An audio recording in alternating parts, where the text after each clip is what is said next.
भगवान शिव ने कहा है कि ज्ञानी मुझे सबसे अधिक प्रिय है। उसका क्या कारण है? जब दक्ष ने यज्ञ किया था और फिर उस यज्ञ में भगवान शिव को उनका अपमान करने के लिए भगवान शिव को आमंत्रित नहीं किया और फिर शिव के सभी गणों ने दक्ष के यज्ञ का जो विनाश किया, विध्वंस किया, फिर उसके बाद शिव जी आए और भगवान शिव ने दक्ष का धड़ था लेकिन उसका मस्तक नहीं था। उस समय बकरे का मस्तक लगाया और फिर दक्ष को जीवित किया। उस समय दक्ष को नया जीवन प्राप्त हुआ और उसने भगवान शिव की बहुत ही सुंदर प्रार्थना की। उस समय भगवान शिव जी कहते हैं कि सूर्यश्रेष्ठ 4 प्रकार के पुण्यात्मा जन मेरा सदा भजन करते हैं। आर्त, जिज्ञासु, अर्थार्थी और ज्ञानी, इन सब में ज्ञानी श्रेष्ठ है। इसलिए समस्त ज्ञानी पुरुष मुझे विशेष प्रिय है। इसमें तनिक भी संशय नहीं है। जो ज्ञान के बिना ही मुझे पाने का यत्न करते हैं वे अज्ञानी है। तुम केवल यज्ञादि कर्म के द्वारा संसार सागर के पार जाना चाहते हो, परंतु कर्म में आसक्त हुए मूढ़ पुरुष वेद, यज्ञ, दान और तपस्या से भी मुझे कभी नहीं प्राप्त कर सकते।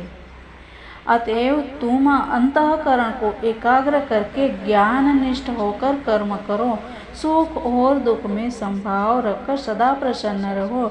इस प्रकार भगवान शिव ने ज्ञान प्राप्ति का उपदेश दिया। भगवान शिव ने कहा कि जब ज्ञान प्राप्त हो जाता है तभी मनुष्य में सबसे पहली बात अहंकार नष्ट होता है और कर्म अकर्म का ज्ञान प्राप्त होता है। विवेकशील और औचित्य, किसके साथ कैसा बर्ताव करना है, यह सब ज्ञानी का लक्षण है। तो इसीलिए ज्ञान बहुत ही जरूरी है। तो मित्रों, ऐसी ही बातों के साथ हम प्रवेश करते हैं राजा जनक और अष्टावक्र का संवाद, जिसे अष्टावक्र गीता कहा गया है, और उसमें हम आज जानते हैं आगे। तो इसके लिए आप इस चैनल पर नए हैं तो हम हिंदुस्तानी आहार के चैनल को सब्सक्राइब कर लीजिए, साथ ही बाजू वाले बेल आइकन को भी एक्टिव कर दीजिए। और वीडियो सिर्फ देखना नहीं है लेकिन इसको लाइक, शेयर और कमेंट भी करना है। तो मित्रों, ये काम अवश्य करिएगा। करते हैं हम अपनी यात्रा आगे। राजा जनक और अष्टावक्र जी का संवाद, जिसे अष्टावक्र गीता कहा गया है, और इसमें हम अभी आ गए हैं चौथे प्रकरण पे, जिसका नाम है आत्मज्ञान की स्थिति। हंतात्मज्ञस्य धीरस्य खेलतो भोगलीलया न ही संसार वाहिके मूढ़े है सह समानता।